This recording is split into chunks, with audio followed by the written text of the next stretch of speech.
So on the 2001 Volkswagen Passat 2.8 liter sedan, to get the rear door handle off, you have to put a T20 Torx bit in here, loosen that screw.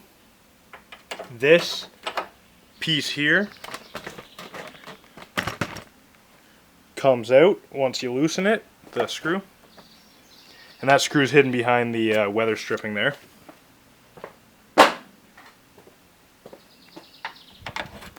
That comes out, and then you just flip a little black piece here back, which I've already done.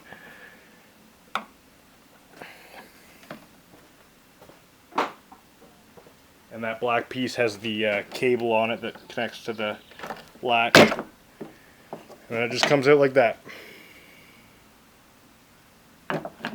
Thanks for watching.